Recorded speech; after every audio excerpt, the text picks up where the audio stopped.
Welcome.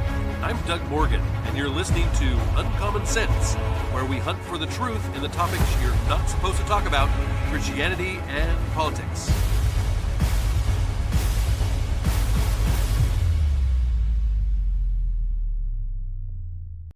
It's always been interesting to me that the same women's rights leaders that say that America is such an inherently terrible, sexist country that is just overrun by toxic masculinity are the same women that have nothing to say about the treatment of women in Islamic countries run under Sharia law. In fact, from the Daily Wire and Lily Reese, this opinion piece came out. I really thought it was good. And she says, and by the way, Lily Reese is the director of partner relations at Iran Live Ministries, which uses actually satellite TV to reach the millions of lost and broken people in Iran and the rest of the Middle East. But she says there's a humanitarian crisis taking place in Iran. However, it's not the news currently making international headlines. It's far worse. Amid internet blackouts, I have the unique opportunity to speak directly with men and women in Iran through my line of work, she says. Through these conversations, I have offered a rare glimpse into the harsh realities facing Iranian citizens, and my heart is burdened by the latest update I received. They tell me stories of Iranian women behind prison walls being abused and silenced and erased, detained for boldly raising their voice and fighting for freedom against a brutal regime. These women are enduring unthinkable, dehumanizing acts of violence. Reports from activists and former detainees explain that women in detention centers are experiencing extreme sexual abuse and violence, resulting in a lasting physical and psychological trauma. Some women have even had their uteruses removed or have suffered severe intestinal damage, requiring surgeries such as the use of a colostomy bag. The reason behind such abuse? Extreme religious doctrine. According to human rights reports and firsthand testimonies, abuse against Iranian women has been justified by perpetrators using distorted religious reasoning. The most disturbing allegations are claims that these men believe they are considered blessed for raping a woman prior to her execution. Global headlines may be focused on airstrikes and political moves and that type of thing, but this disturbing reality happening to women, fellow human beings, remains unseen and unaddressed. This hidden abuse in detention centers reflects a broader societal issue in Iran, where the lives of young girls and women are marked by deep oppression and suffering. In the eyes of the regime, women are disposable, voiceless, unintelligent, worthless, and even less than that. Women in Iran are suffering from horrific abuse. If we truly care about human rights, we as Americans must condemn this violence. And if we value our own freedoms, we must open our eyes to the threat unfolding before us in our very own nation here. These realities of oppression against women all have common threads. They are accepted and taking place under Sharia-based laws. And more importantly, the same radical, dangerous system of thought is infiltrating the West at this very moment, and Americans must take notice. As an Iranian American woman, she says, my heart breaks for what is happening in my home country. What's even more unsettling is to witness the recent protests in America against the war in Iran, knowing Iran's own citizens themselves are desperate for change, even if it means war. To stand against the war in Iran is to stand with the Iranian regime. Before taking to the streets or rallying behind a cause or a group, it's important to understand who and what you are supporting. In Iran, the institution of marriage is steeped in patriarchal traditions that strip women of their freedoms. Women must obtain the consent of a male guardian, which is typically their father or another male relative, before they can marry. This requirement not only undermines a woman's right to choose her partner, but also reinforces a troubling hierarchy that places men in control of women's lives. The legal framework governing marriage in Iran is alarming. The legal age for women to marry is a mere 9 years old. This practice not only robs young girls of their childhood, but also subjects them to lifelong consequences, exposing them to forced marriages, early pregnancies, and a lifelong cycle of physical and emotional abuse. Polygamy is another stark reminder of the inequality embedded in Iranian family laws. While men can take up to 4 wives, women are denied the right to have multiple husbands. This creates an unbalanced dynamic where women are often left vulnerable and without legal recourse in the face of marital discord. The legal system further compounds these injustices. In divorce proceedings, a woman's testimony is frequently valued less than that of a man's, placing her at a significant disadvantage, of course. Women face immense hurdles when seeking divorce, with limited grounds for initiation, while men can just unilaterally end a marriage. All they have to do, literally, all they have to do is just simply say, "I divorce you 3 times," and it's done. Custody of children often default to fathers after a certain age, further just marginalizing women's roles as caregivers. And travel restrictions add another layer of control over women's lives. In a society where women must seek their husband's permission to travel or obtain a passport, the very notion of independence becomes a distant dream. Similarly, inheritance laws favor men, with daughters inheriting half of what sons do, reinforcing traditional gender roles and perpetuating economic disparities. The societal expectations placed on women are equally stiffening. Cultural norms pressure women to prioritize marriage and family over personal aspirations, creating a narrative that limits their potential. Temporary marriages often just they're viewed as a form of legalized prostitution, further exploit women and trapping them in precarious situations where they may feel compelled to sacrifice their dignity for economic survival. In Iran, women are considered second-class citizens. Across all political, social, and legal systems, women face restrictions in movement, employment, public life, and personal autonomy.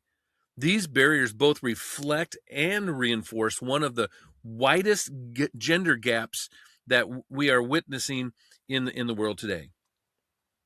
Finally, honor killings are far too common in Iran. Too many Iranian women and girls have been murdered by male family members for allegedly bringing dishonor to their family. While technically legal, loopholes and illegal, technically they're illegal, loopholes and cultural factors exist that have led to reduced sentencing for those who fulfill the honor killing. As an American, she says, I value the freedoms we enjoy, such as freedom of speech and religion. However, as Islam becomes more popular and grows in influence here in America, I worry that the lines between religion and Sharia law will become blurred.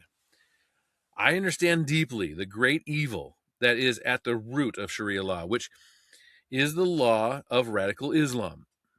The systemic abuse of women in Iran is a direct result of a misguided, cruel, and religiously motivated agenda that seeks to destroy women.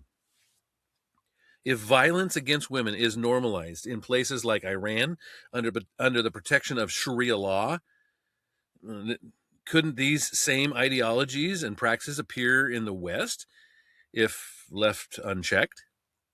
America must remain diligent proceed with caution and raise awareness of a system of thought that could quickly and quietly gain support in our nation. You may say, well, that is Iran. It would never happen here, right? Well, I think you'd be wrong. In fact, the Center for Renewing America came out in December with a report, and this is what they said. They said the danger of Sharia law is growing in the United States. The implementation of Sharia is largely occurring in enclaves of Muslim communities and surrounding areas, many of which are composed of significant numbers of imported foreign nationals from predominantly Islamic nations such as Somalia, Iraq, Syria, and others. To understand the seriousness of this threat, it is critical to note that Sharia requires strict adherence to the law of the Quran, and that its binding authority is universal and incorporates nearly all elements of life and recognizes no distinctions between Muslims and non-Muslims. For its Islamic practitioners, Sharia supersedes the United States Constitution and explicitly rejects both biblical moral authority and the long-standing Christian understanding of natural rights.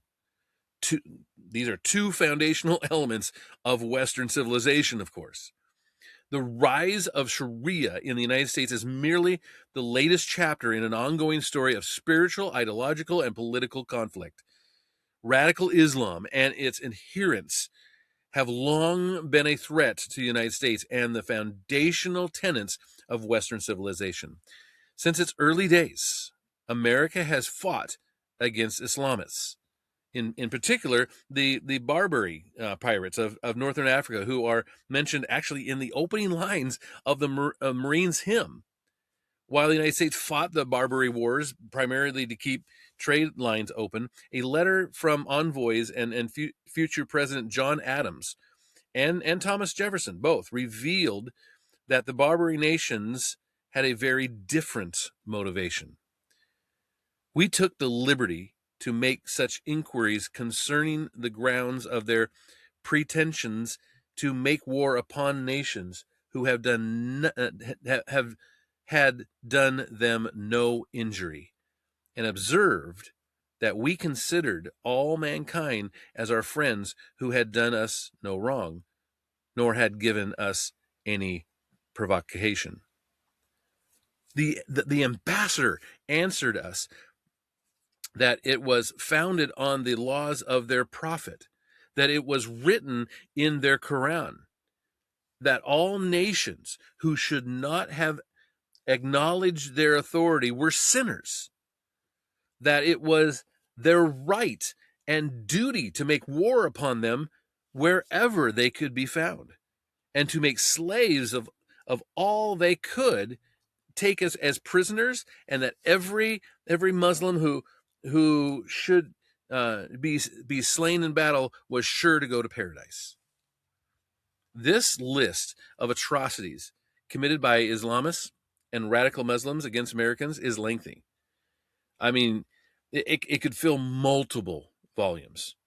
Among the most prominent incidences are, of course, well, the assassination of Robert F. Kennedy by a Palestinian jihadist, the Iranian assembly hostage crisis, of course, the Beirut barracks bombing, the 1993 World Trade Center bombing, of course, the 9/11 attacks, the Boston Marathon bombing, and the 2025 New Year's truck attack in New Orleans. These are just some of the events that sparked wars, led to sustained military responses, created tensions between the United States and Islamic nations that exist today. They exist to this day. Sharia law and radical Islam have always been and will likely remain an existential threat to the Republic. Of all the major world religions, only Islam expressly directs its adherents to carry out the conquest of non-believers as proof of personal devotion and the truth of its tenets. Woven through the Quran is a marital calling that encourages the faithful to wage war against and conquer non-Muslims. Just a few prominent verses include the following, and these are all quotations, and they because there's a lot of people that say, well, the Quran doesn't really say you're supposed to kill all non-Muslims and things. Well, let's take a look, can we? Here's a quote from the Quran right here, and I'll cite passage. It says, "And fight those wheresoever you find them, and expel them from the places they had turned you out from. Oppression is worse than killing. Do not fight them by the holy mosque unless they fight you there. If they do, then slay them. Such is the requital of unbelievers." That's Surah 2, 191. Here's another one. "Enjoined on you is fighting, and this you abhor. You may dislike a thing, yet it may be good for you. Or a thing may happily please you, but may be bad for you. Only God has knowledge, and you do not know." This is Surah 2, 216. Here's another one. "O Prophet, urge the faithful to fight. If there are 20 among you, the determination they will vanquish 200. And if there are 100, then they will vanquish 1,000 unbelievers. For they are people devoid of understanding." Surah 865. Here's another. "But when these months prohibited for fighting are over, slay the idolaters wherever you find them, and take them captive, and besiege them, and lie in wait for them at every likely place. But if they repent and fulfill their devotional obligations and pay the zakat, then let them go their way, for God is forgiving and kind." Surah 9:5. "Fight those people of the book who do not believe in God and the last days, who do not prohibit what God and his apostles have forbidden, nor accept divine law until all of them pay protective tax in submission." Surah 9:29. "So, when you clash with the unbelievers, smite their necks until you overpower them. Then hold them in bondage. Then either free them graciously, or, after taking a ransom until war shall have come to end. If God had pleased, he could have punished them, but he wills to test some of you through some others. He will not allow the deeds of those who are killed in the cause of God go to waste." Surah 47:4.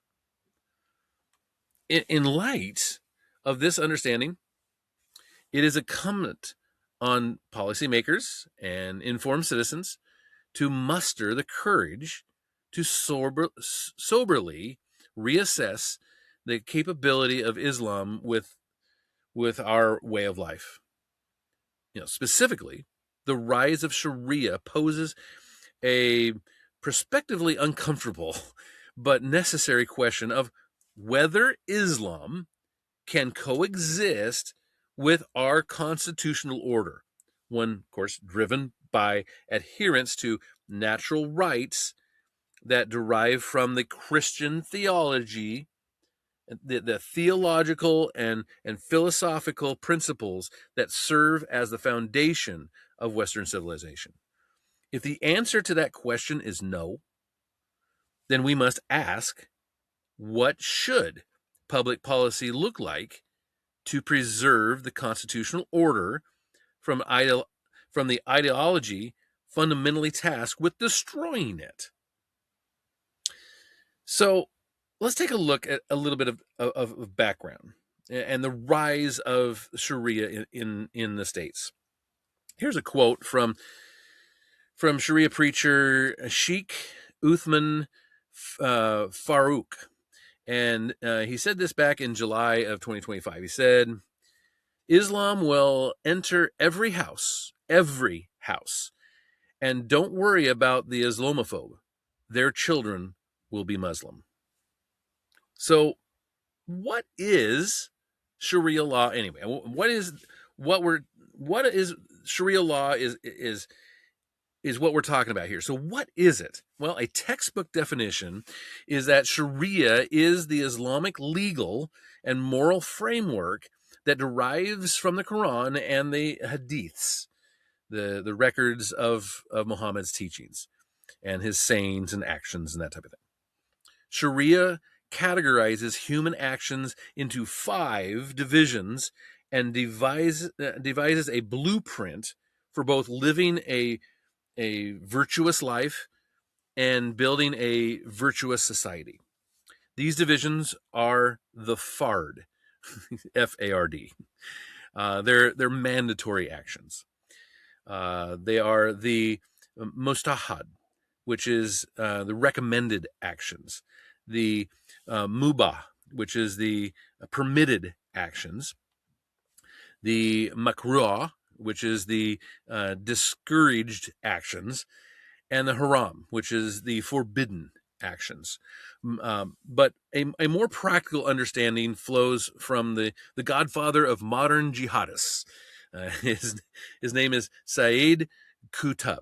Now, Qutb was a leading figure within the Muslim Brotherhood in Egypt, a proponent of violent jihad, and the leading influence on the life of the radical Islamist Abdullah Azzam.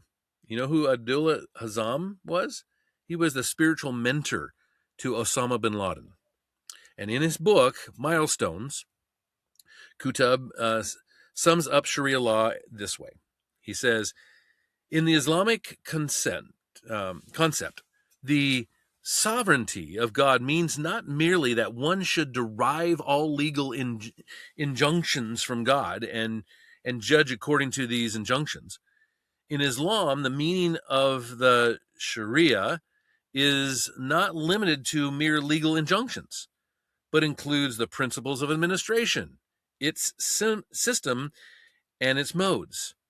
This narrow meaning, i.e., the Sharia is limited to legal injunctions, does not apply to Sharia, nor does it correspond to the Islamic concept. By the Sharia of God is meant everything legalized by God for ordering man's life. It includes the principles of belief, principles of administration, and justice, principles of morality and human relationships, and the principles of knowledge. The Sharia includes the Islamic beliefs and concepts and their implications concerning the attributes of God, the nature of life, what is apparent and what is hidden in it, the nature of man and the interrelationships among these. Similarly, it includes political, social, and economic affairs and their principles, with the intent that they reflect complete submission to God alone. So let's put it another way.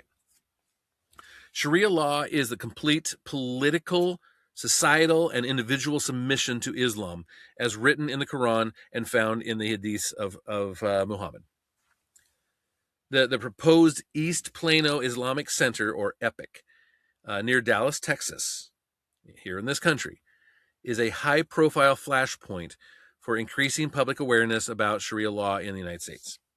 The EPIC project includes more than, get this, 1,000 homes, parks, shops, and a school even, all explicitly curated to be a self-sustained Islamic community.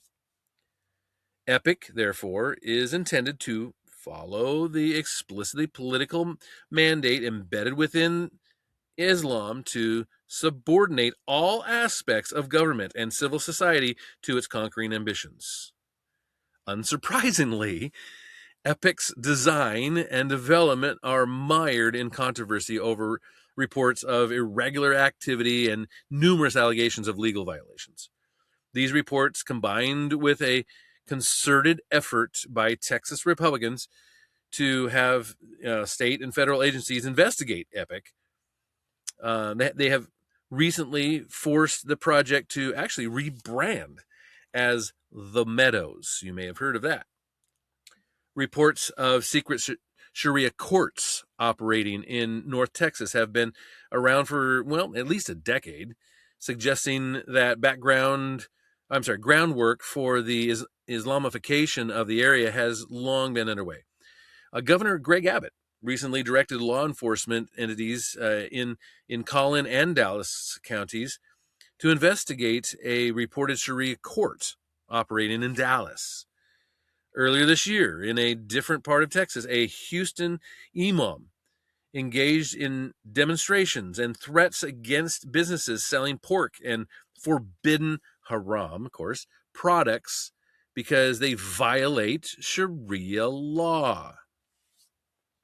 In, of course, heavily Muslim Dearborn, Michigan, the civic and political infrastructure has been fully transformed to subject non-Muslims to a form of second-class subserviency. Mayor Abdullah Hammoud recently there was a video went viral when he exonerated a constituent of a city council meeting who was protesting the renaming of a street sign to honor a supporter of the Islamic terror groups Hezbollah and Hamas. So the citizen, who is actually a Christian minister named Ted Barham, opposed honoring Osama Siblani due to Siblani's vocal support of jihadist organizations that have murdered hundreds of Americans over the years. Hammoud, he responded with this. Get this. I mean, here's the mayor responding to somebody who has come before city council here. You're an Islamophobe, he said. And although you live here, I want you to know that you are not welcome here. The day you move out of the city will be the day I launch a parade celebrating the fact that you've moved out of the city, unquote. In 2023, Minneapolis, Minnesota became the first major U.S. city to allow broadcasts of the Muslim call to prayer at all hours. It can now be heard over speakers 5 times a day, year-round. This call to prayer, one of the 5 pillars of Islam, of course, is pivotal for establishing Islam's dominance over a particular area or population. It is a means of soft conquest. And not only have Somalis in Minneapolis explicitly stated their preference for Sharia law, but individuals have attempted to enforce Sharia in the streets. And earlier this year, Illinois became the first state to mandate Sharia compliant meals at government schools and hospitals. The extension of Sharia into everyday American civil society is entirely predictable. Historically, when Islam has gained a strong foothold and large numbers of Muslims have congregated in specific areas of non-Muslim nations, the influence of Sharia grows just commensurately. In non-Muslim nations, Sharia is typically first tested as a shadow form of law before enough political power is accumulated to make it the de facto framework for Muslim communities. Islamist strategy is ultimately to subvert the American constitutional order and replace one civilization with another. As the Quran attests, Islam may be better understood as a political ideology that aspires to conquer on a global scale, subordinating all aspects of government and civil society to itself. In this respect, it is unique and uniquely dangerous among major world religions. After large swaths of foreign-born Muslims have been imported into the United States through refugee and visa programs, many of those Muslims have intentionally balkanized themselves, creating sprawling enclaves of Islamic communities. These communities have never assimilated, much less been required to abandon their fealty to doctrines that aim to replace our constitutional republic with Islamic law. In fact, Sharia law is designed to eradicate the First Amendment, which forbids a state establishment of religion while guaranteeing the right of people to practice their faith unadhered in the public square. It is an uncomfortable truth that Islamists and Sharia practitioners are using the very rights recognized in the United States Constitution as the primary means by which they seek to eradicate those rights. The founders of a group of primarily Christian men who followed in the footsteps of pilgrims fleeing state-sponsored religious persecution conceived of the First Amendment as both preventing future state-sanctioned religious persecution and ensuring the followers of the numerous Christian denominations would live out their faith freely and publicly in adherence and accordance with such natural rights as created by God. The importation of large numbers of foreign-born Muslims is not something that the founding fathers would have conceived as possible, nor did the founding fathers conceive that future political leaders would intentionally open the nation's borders to allow millions of non-citizens to pour into American communities illegally. Nevertheless, these are the realities facing Americans. I tell you what, we're kind of out of time today, but I want to finish this up because I think it's really important. Let's finish this up on Wednesday, and we will see a little bit more about the threat of Sharia law. I'd love to hear what you think about it. Of course, you can always get a hold of us, uncommonsensepodcast. This podcast is a production of Morganite Communications.